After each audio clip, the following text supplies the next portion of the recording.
We are told to specialize, to pick a lane, dig deep, become an expert. Build your niche, secure your future. This is the modern mantra of success. But a different path calls to some, a radical, defiant whisper, learn everything. To not just dip a toe, but to dive headfirst into countless disciplines. This is the allure of the radical polymath, a mind unchained, boundless. The romantic ideal of a Renaissance mind, master of many domains. But what does it truly cost to become such a being? What is the brutal price? It costs your singular identity, the comfort of being the one who does that thing. You will shed expertise like old skin, constantly restarting, always the novice. This is not just learning, it's an endless, voluntary ego death. While peers climb ladders, you're back on step one in a new field. Their careers accelerate. Yours, a dizzying carousel of perpetual beginnings. The sting of realizing you're no longer the expert, merely another student. You sacrifice the deep dive for the broad sweep, depth for breadth. It's a trade-off many romanticize, few truly understand its soul-crushing weight. You become fluent in the language of incompetence, speaking it daily. The sheer, relentless grind of starting from zero, again and again. Learning a new language, an instrument, a coding paradigm, a historical era.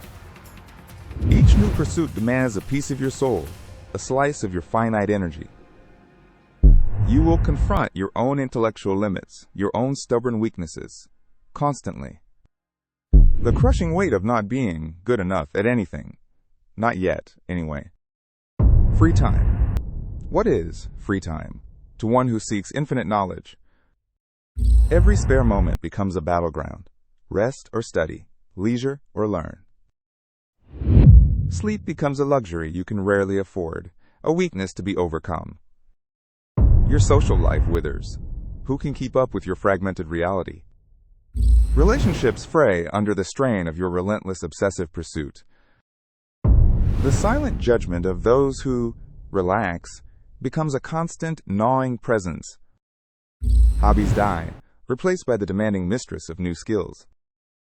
Your internal clock ticks with an urgent, terrifying rhythm. There is always more to learn, always another rabbit hole to plunge down. The mind becomes a battleground, a fragmented mosaic of disparate ideas. Cognitive load becomes a constant, crushing weight. Burnout isn't a possibility, it's a persistent companion. The constant context-switching grates on your nerves, shreds your focus.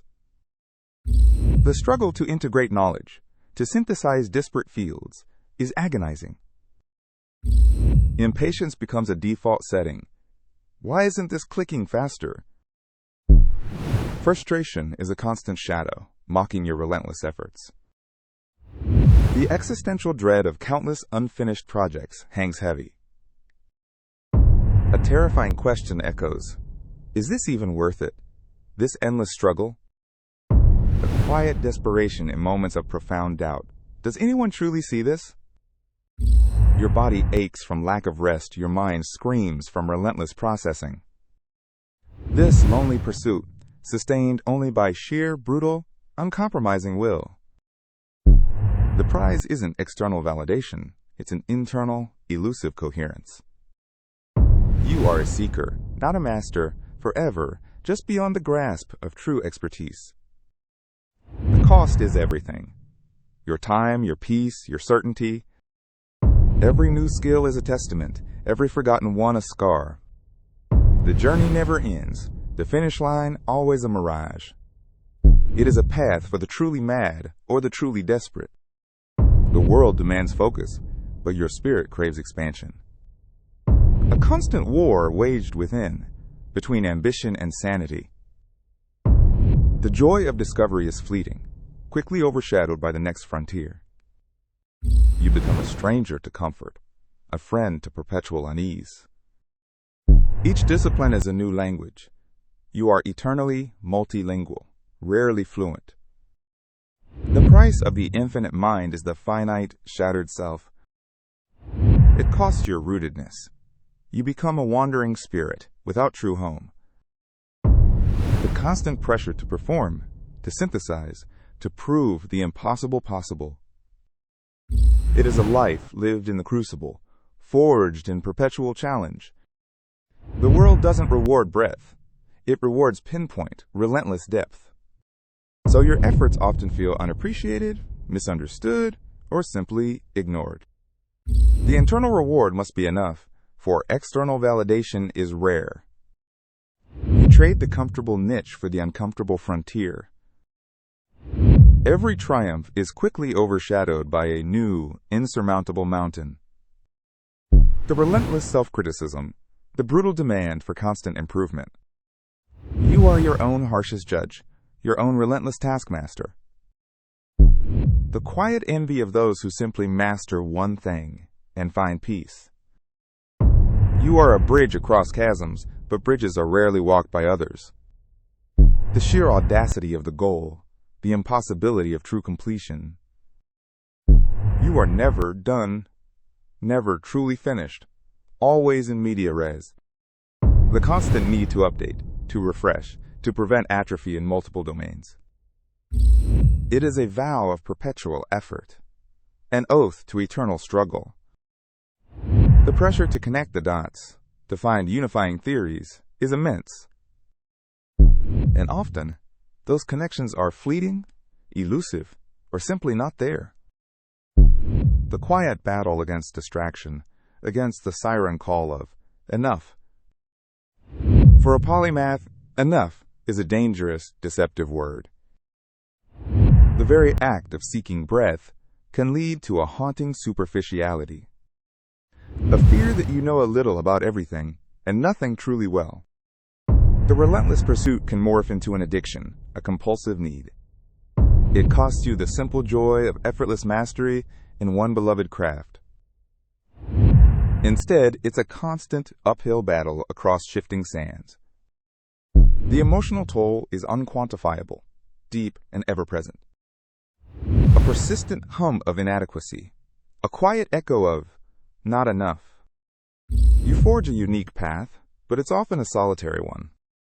The joy comes from within, or it doesn't come at all.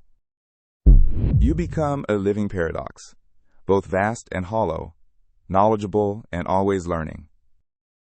The price of radical polymathy is not paid in money, but in soul. Every new conquest is a quiet farewell to a simpler, more focused self. The courage to be a fool, to fail publicly, to stumble in pursuit of more. It's a life lived on the bleeding edge of your own capabilities. You are perpetually unfinished, perpetually evolving, perpetually insufficient. The world needs specialists, but the polymath resists easy categorization. You are a wild card, a loose cannon in a structured world. The ultimate freedom comes at the ultimate cost of stability. This path strips away your certainty, leaving only questions. The endless pursuit of knowledge is a fire that consumes. It costs you the luxury of ignorance, the bliss of not knowing. You gain insight, but lose innocence. The ultimate price for seeing the whole picture, the loneliness of that vision. You become an anomaly, difficult to place, harder to understand. Your mind becomes a restless sea, constantly churning, rarely calm. The courage required is not just to begin, but to endure the endless middle. You sacrifice easy wins for hard-fought incremental understanding. The depth of your knowledge is inversely proportional to your peace of mind. It demands an iron will and a heart willing to break, repeatedly. The path of the polymath is paved with abandoned pursuits and fleeting passions. Each mastery is a fragile, temporary construct built on shifting ground. You are a perpetual student, never truly graduating. The only reward is the journey itself, the relentless expansion of self. But that expansion comes at an undeniable, profound personal cost. It is the burden of knowing too much, of seeing too far, the quiet ache for a simplicity forever lost. The relentless pursuit transforms you, utterly, into something magnificent, yes, but also irrevocably broken. A monument to ambition, built on the ruins of peace. The brutal truth? You don't become a master of all. You become a master of infinite beginnings, of perpetual failure, forever chasing a receding horizon. The true cost is the eternal solitude of carrying an impossible dream, alone.